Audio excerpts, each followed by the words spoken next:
إن الحمد لله نحمده ونستعينه ونستغفره ونعوذ بالله من شرور أنفسنا ومن سيئات أعمالنا من يهده الله فلا مضل له ومن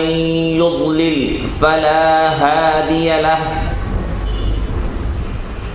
ونشهد أن لا إله إلا الله وحده لا شريك له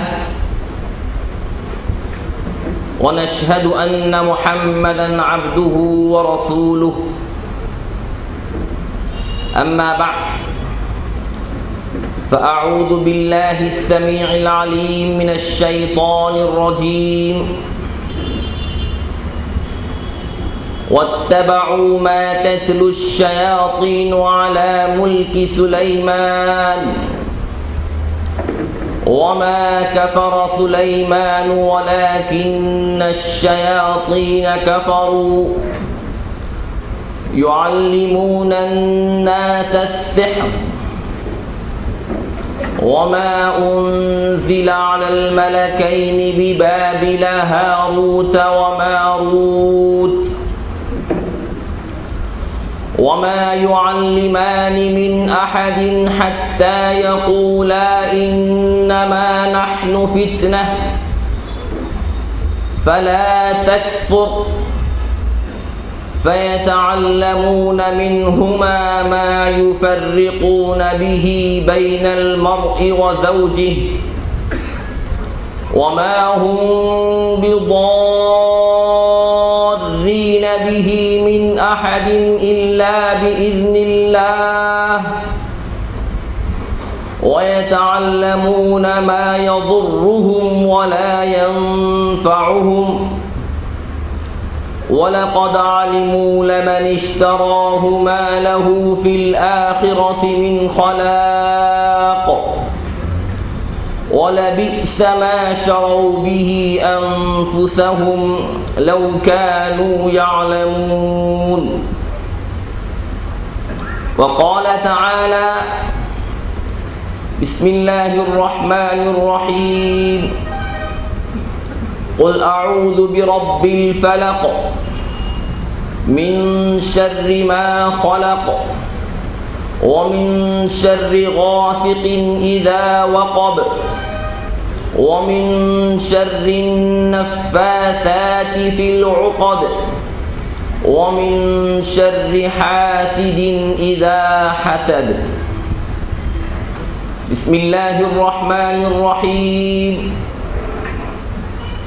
قل أعوذ برب الناس ملك الناس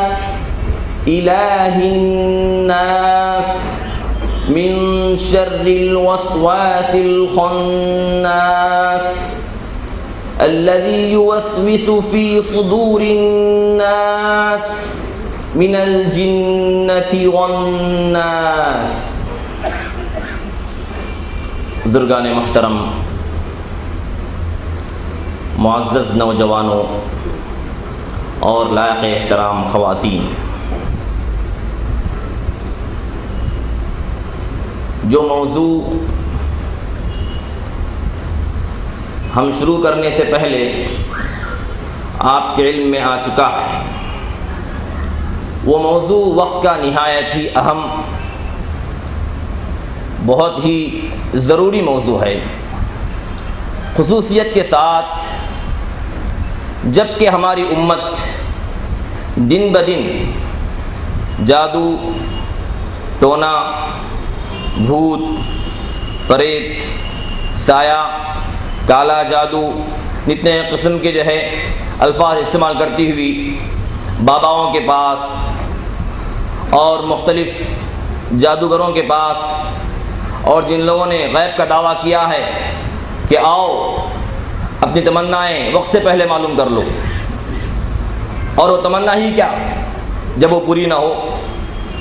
محبت کے لیے، آپس میں ایک جہتی کے لیے واحد راستہ صرف ہمارے پاس آؤ، جھوٹے عملوں سے خبردار، اس طرح کے نعرے، اس طرح کے اشتہارات اور اس طرح کے مختلف قسم کے جو پامفلیٹس تقسیم ہوتے ہیں، ان کی وجہ سے عوام فوج در فوج، جوق در جوق ان کی طرف ٹوٹ پڑتی ہے، اور وہ لوگ الو بناتے ہی ہیں لوگوں کو، اور ان کا مقصد پورا ہوتا ہی ہے۔ اس کی وجہ کیا ہے؟ اصل بات یہ ہے کہ ہماری اکثریت جادو کی حقیقت سے ناواقف ہے۔ اگر اس کی حقیقت سے واقف ہو جائے، میں سمجھتا ہوں کہ ہماری امت کا شاید ہی کوئی فرد ہو جو جادو کی حقیقت کو سمجھنے کے بعد بھی ان کے پاس جائے، اس لیے کہ امت کے سب سے زیادہ ذلیل، سب سے زیادہ ناپاک، سب سے زیادہ بے درد اور سب سے زیادہ امت کے تعلق سے بے فکر لوگ وہی لوگ ہیں جن کی وجہ سے ہمارے خاندانوں میں پھوٹ، خاندان تباہ ہو جاتا ہے، لوگ جو صحت مند ہیں مریض ہو جاتے ہیں، کئی لوگوں کا قتل ہوتا ہے، آپسی جھگڑے، گھر میں سکون نہیں، راتوں میں نیند نہیں، انسان اپنا جو کچھ رہتا ہے سب کچھ خرچ کر دیتا ہے لیکن اس کو صحت حاصل نہیں ہوتی۔ وجہ کیا ہے؟ یہی باباؤں کے کرشمے، یہی جادوگروں کے کرتوت، یہی کالا جادو، یہی آسیب، یہی سحر، یہی سب کچھ۔ تو ہم جو ہے سب سے پہلے جادو کی حقیقت سے واقف ہوں۔ جادو ہے کیا چیز؟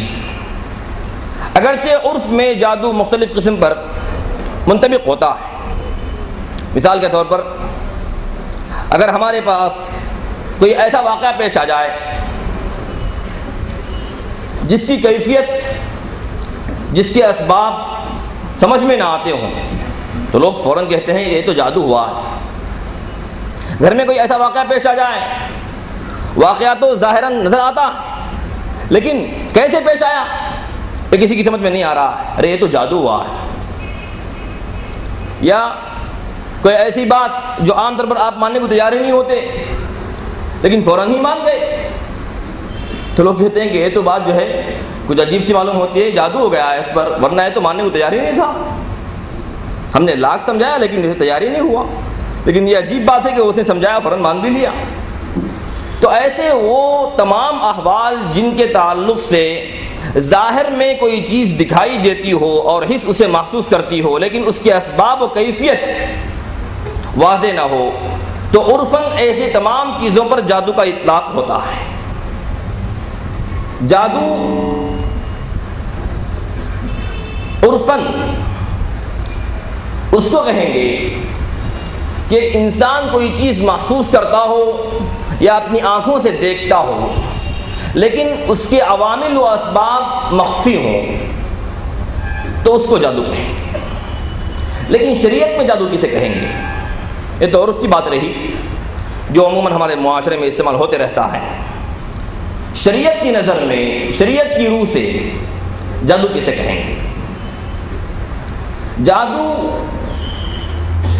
جادوگر شیاطین سے رابطہ پیدا کرنے کے بعد، اس سے معاہدہ کرنے کے بعد، اس کے شروط پر منظوری کی صداقت لگانے کے بعد، اس کی عبادت، اس کی پرستش کرنے کے بعد، جب جنات اور شیاطین اس کے تابع ہو جاتے ہیں، اس صورت میں کچھ الفاظ کے ذریعے، کچھ اعمال کے ذریعے، کچھ کوششوں کے ذریعے، کچھ کاوشوں کے ذریعے کسی کے دل و دماغ پر، کسی کے جسم پر جب وہ اثر ڈالتا ہے تو اس فعل کا نام ہے جادو۔ اب اس اثر سے کسی کی جان بھی جا سکتی ہے، کوئی مریض بھی ہو سکتا ہے، کسی کے رشتے میں رکاوٹ بھی پیدا ہو سکتی ہے، کسی کی تجارت میں جو ہے نقصان بھی ہو سکتا ہے، کسی کا ذہن پراگندہ بھی ہو سکتا ہے، کسی کی نیند اڑ بھی جا سکتی ہے، غرض کے جتنے نقصانات کا امکان ہے وہ سب کچھ پیش آ سکتے ہیں۔ شریعت میں اس کو کہیں گے جادو۔ لیکن جادو ایک ایسی چیز ہے جو ہمارے علم میں شاید میں سمجھتا ہوں کہ یہ پہلی مرتبہ آ رہا ہے کہ جادو کیا ہے۔ کوئی موضوع اگر ہم بار بار سنتے رہیں، سننے سے فوراً سمجھ جاتے ہیں، لیکن اگر کوئی موضوع ایسا ہو جو بالکل نیا ہو تو وہ جو ہے یہ ایک مرتبہ سننے سے ذہن میں بیٹھتا نہیں ہے۔ بار بار سنیں گے، ترکیز کریں گے، غور کریں گے تو وہ چیز جو ہے ذہن میں بیٹھتی ہے، سمجھ میں آنے لگتی ہے۔ یہ جادو